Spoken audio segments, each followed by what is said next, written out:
शनिदेव भगवान की जय। शनिवार का व्रत शनिदेव की दशा दूर करने के लिए किया जाता है। इस दिन शनिदेव की पूजा की जाती है, जिसमें काला तिल, काले कपड़े, काले उड़द, काले तिल का तेल आदि उपयोग में लाए जाते हैं, क्योंकि शनिदेव को ये बहुत प्रिय हैं। लोहे के बर्तन में तेल और पैसे रखकर दान किए जाते हैं। शनिवार के दिन बहू को उसके पीहर नहीं भेजा जाता। चना खाते हैं इस दिन पीपल के पेड़ की पूजा भी की जाती है। तेल, घी, लकड़ी, कोयला, नमक और लोहे की वस्तु खरीदना उचित नहीं माना जाता है। इस दिन शनि स्तोत्र का पाठ करना लाभदायक होता है। व्रत करने के लिए पूजन सामग्री को व्यवस्थित रूप से पूजा स्थल पर रख लें, जिससे पूजन में अनावश्यक व्यवधान न हो। यदि इनमें से कुछ सामग्री ना ले सकें तो कोई बात नहीं, जितनी सामग्री आपको मिल जाए उतनी सामग्री से भक्ति भावना से पूजा करें, क्योंकि कहा जाता है भगवान भावना से प्रसन्न होते हैं, सामग्री से नहीं। चौकी, रोली, माला, अक्षत, साबुत चावल, दीपक, शुद्ध देसी घी, रुई, धूपबत्ती, फूल, अष्टगंध, अगरबत्ती, कपूर, तुलसी दल, जनेऊ, जल का कलश, प्रसाद के लिए गेहूं के आटे की पंजीरी, फल, दूध, मिठाई, नारियल, पंचामृत, सूखे मेवे, शक्कर, पान में से जो भी हो सवाया लें और दक्षिणा लें। पूजन को शुरू करने से पहले मंडप तैयार कर लें। सबसे पहले पूजा के स्थान को साफ कर लें। अब पूर्व या उत्तर की ओर मुख करके बैठें। पूजा वाले स्थान को साफ करके चौकी स्थापित करनी चाहिए। चौकी पर शुभ चिन्ह स्वास्तिक बनाएं। चौकी पर साफ लाल रंग का कपड़ा बिछाएं। अब भगवान श्री गणेश एवं भगवान विष्णु की तस्वीर रखें। श्री कृष्ण या सत्यनारायण की प्रतिमा की भी स्थापना कर सकते हैं। अब बाईं ओर दीपक रखें। चौकी के सामने पूजन की थाली व जल भर कर कलश रखें। पूजन की थाली में रोली से एक स्वास्तिक बनाते हैं। इस थाली में ही फूल, मिठाई, रोली, मौली, सुपारी, पान, चावल, कपूर, धूप, अगरबत्ती, एक दीपक, जल, कलश रखें। एक समय सभी नवग्रह सूर्य, चंद्र, मंगल, बुध, बृहस्पति, शुक्र, शनि, राहु और केतु में विवाद छिड़ गया कि इनमें सबसे बड़ा कौन है। सभी आपस में लड़ने लगे और कोई निर्णय न होने पर देवराज इंद्र के पास निर्णय कराने पहुँचे।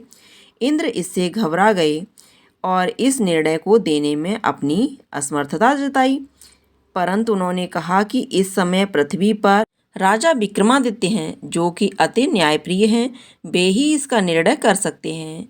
सभी ग्रह एक साथ राजा विक्रमादित्य के पास पहुँचे और अपना विवाद बताया, साथ ही निर्णय के लिए कहा। राजा इस समस्या से अति चिंतित हो उठे, क्योंकि वे जानते थे कि जिस किसी को भी छोटा बताया वही कुपित हो उठेगा। तब राजा को एक उपाय सूझा। उन्होंने स्वर्ण, रजत, कांस्य, पीतल, सीसा, रांगा, जस्ता, अभ्रक और लोहे से 9 सिंहासन बनवाए और उन्हें इसी क्रम में रख दिए। फिर उन सब ने निवेदन किया कि आप सभी अपने अपने सिंहासन पर स्थान ग्रहण करें। जो अंतिम सिंहासन पर बैठेगा वही सबसे छोटा होगा। इस अनुसार लोहे का सिंहासन सबसे बाद में होने के कारण शनिदेव सबसे बाद में बैठे, तो वही सबसे छोटे कहलाए। उन्होंने सोचा कि राजा ने यह जानबूझकर किया है। उन्होंने कुपित होकर राजा से कहा, राजा, तू मुझे नहीं जानता? सूर्य एक राशि में 1 महीना, चंद्रमा 2.25 महीने 2 दिन, मंगल 1.5 महीना, बृहस्पति 13 महीने व बुध और शुक्र 1-1 महीने विचरण करते हैं, परंतु मैं 2.5 से 7.5 साल तक रहता हूँ। बड़े बड़ों का मैंने विनाश किया है। श्री राम की 7.5 आने पर उन्हें वनवास हो गया। रावण की आने पर उसकी लंका को बंदरों की सेना से परास्त होना पड़ा। अब तुम सावधान रहना। ऐसा कहकर कुपित होते हुए शनिदेव वहां से चले गए। अन्य देवता खुशी खुशी चले गए। कुछ समय बाद राजा की 7.5 आई। तब शनिदेव घोड़ों के सौदागर बनकर वहां आए। उनके साथ कई बढ़िया बढ़िया घोड़े थे। राजा ने यह समाचार सुन अपने अश्वपाल को अच्छे घोड़े खरीदने की आज्ञा दी। उसने कई अच्छे घोड़े खरीदे व एक सर्वोत्तम घोड़े को राजा को सवारी हेतु दिया। राजा ज्यों ही उस पर बैठा, वह घोड़ा सरपट वन की ओर भागा।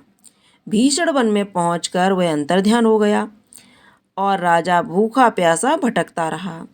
तब एक ग्वाले ने उसे पानी पिलाया। राजा ने प्रसन्न होकर उसे अपनी अंगूठी दी। वह अंगूठी देकर राजा नगर को चल दिया और वहां अपना नाम उज्जैन निवासी बीका बताया। वहां एक सेठ की दुकान में उसने जल इत्यादि पिया और कुछ विश्राम भी किया। भाग्यवश उस दिन सेठ की बड़ी बिक्री हुई। सेठ उसे खाना इत्यादि कराने खुश होकर अपने साथ घर ले गया। वहां राजा ने एक खूंटी पर देखा कि एक हार टंगा है जिससे खूंटी निगल रही है। थोड़ी देर में पूरा हार गायब था। तब सेठ ने आने पर देखा कि हार गायब है। उसने समझा कि बीका ने ही उसे चुराया है। उसने बीका को कोतवाल के पास पकड़वा दिया। फिर वहां के राजा ने भी उसे चोर समझकर हाथ पैर कटवा दिए। वह चौरंगिया बन गया और नगर के बाहर फिकवा दिया गया। वहां से एक तेली निकल रहा था जिसे दया आई और उसने बीका को अपनी गाड़ी में बिठा लिया। बीका अपनी आवाज़ देकर बैलों को हाँकता रहता। उस काल राजा की शनि दशा समाप्त हो गई। वर्षा काल आने पर वह मल्हार गाने लगा। तब वह जिस नगर में था वहाँ की राजकुमारी मन भावनी को वह इतना भाया कि उसने मन ही मन प्रण कर लिया कि वह उस राग गाने वाले से ही विवाह करेगी। उसने दासी को ढूंढने भेजा। दासी ने बताया कि वह एक चौरंगिया है, परंतु राजकुमारी ना मानी। अगले दिन उठते ही वह अनशन पर बैठ गई कि विवाह करेगी तो उसी से। उसे बहुतेरा समझाने पर भी जब वह ना मानी तो राजा ने उस तेली को बुला भेजा और विवाह की तैयारी कराने को कहा। फिर उसका विवाह राजकुमारी से हो गया। तब एक दिन सोते हुए स्वप्न में शनिदेव ने राजा से कहा, राजन, देखा तुमने मुझे छोटा बताकर कितना दुख झेला है। तब राजा ने उनसे क्षमा मांगी और प्रार्थना की कि हे शनिदेव, जैसा दुख मुझे दिया किसी को न दें।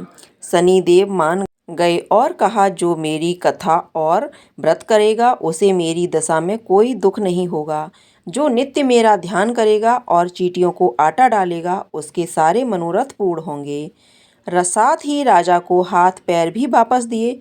प्रातः आँख खुलने पर राजकुमारी ने देखा तो वह आश्चर्यचकित रह गई। बीका ने उसे बताया कि वह उज्जैन का राजा विक्रमादित्य है। सभी अत्यंत प्रसन्न हुए। सेठ ने जब सुना तो वह पैरों पर गिरकर क्षमा मांगने लगा। राजा ने कहा कि वह तो शनिदेव का कोप था, इसमें किसी का कोई दोष नहीं है। सेठ ने फिर भी निवेदन किया कि मुझे शांति तब ही मिलेगी जब आप मेरे घर चलकर भोजन करेंगे। सेठ ने अपने घर नाना प्रकार के व्यंजनों से राजा का सत्कार किया। साथ ही सबने देखा कि जो खूंटी हार निगल गई थी वही अब उसे उगल रही थी। सेठ ने अनेक मोहरें देकर राजा का धन्यवाद किया और अपनी कन्या श्री कंवरी से पाणी ग्रहण का निवेदन किया। राजा ने सहर्ष स्वीकार कर लिया। कुछ समय पश्चात राजा अपनी दोनों रानियों मन भावनी और श्री कंवरी को सभी उपहार सहित लेकर उज्जैन नगरी को चले। वहां पुरवासियों ने सीमा पर ही उनका स्वागत किया। सारे नगर में दीपमाला हुई। बस सबने खुशी मनाई। राजा ने घोषणा की कि मैंने शनिदेव को सबसे छोटा बताया था, जबकि असल में वही सर्वोपरि हैं। तब से सारे राज्य में शनिदेव की पूजा और कथा नियमित होने लगी। सारी प्रजा ने बहुत समय खुशी और आनंद के साथ बीता। जो कोई शनिदेव की इस कथा को सुनता या पढ़ता है उसके सारे दुख दूर हो जाते हैं। व्रत के दिन इस कथा को अवश्य पढ़ना चाहिए। एक समय की बात है, भगवान सूर्य के पुत्र शनि बचपन में बहुत सुंदर थे और तेजस्वी भी। इनकी सुंदरता को देखते हुए गंधर्व ने अपनी पुत्री कंकाली के साथ शनिदेव का विवाह करा दिया। लेकिन अत्यंत सुंदर होने के कारण इंद्र की सभा के अप्सरा अक्सर इन्हें देखने जाया करती थी। इन अप्सरा को देखकर कई बार शनिदेव उन पर मोहित हो गए। यह बात गंधर्व पुत्री कंकाली को अच्छी नहीं लगती थी। तब गंधर्व पुत्री कंकाली ने अपने पति शनिदेव को यह श्राप दे दिया कि आपकी दृष्टि हमेशा नीचे की तरफ ही रहे। अगर आप सीधी दृष्टि से किसी की तरफ देखते हैं तो उस पर साढ़े साती का प्रभाव पड़ जाएगा। तब शनिदेव भगवान शिव की घोर तपस्या की। तपस्या के पश्चात भगवान शिव प्रसन्न हुए और बोले, हे सूर्यपुत्र शनिदेव, वर मांगो। तब शनिदेव बोले, यह सदाशिव शंभु हम पर कृपा करके हमें सृष्टि पर सीधे देखने के लिए वर दीजिए। भगवान शिव बोले, जो व्यक्ति शनिवार के दिन पीपल के नीचे तेल चढ़ाएगा उस पर तुम्हारे पड़ने वाली दृष्टि शुभ दृष्टि में बदल जाएगी। इसलिए शनिवार के दिन पीपल के नीचे शनिदेव की पूजा होती है। प्रेम से बोलिए शनिदेव भगवान की जय। अब शनिदेव की आरती सुनिए। जय जय जय श्री शनिदेव भक्तन हितकारी, सूर्यपुत्र प्रभु छाया महतारी। जय जय जय श्री शनिदेव भक्तन हितकारी, श्याम अंग वक्र दृष्टि चतुर्भुजधारी, नीलांबर धार नाथ गज की असवारी। जय जय जय शनिदेव भक्तन हितकारी, क्रीट मुकुट शीस रजित दिपत है लिलारी, मुक्तन की माला गले शोभित बलिहारी। जय जय जय श्री शनिदेव भक्तन हितकारी, मोदक मिष्ठान पान चढ़त है सुपारी, लोहा तिल तेल उड़द महिष अति प्यारी।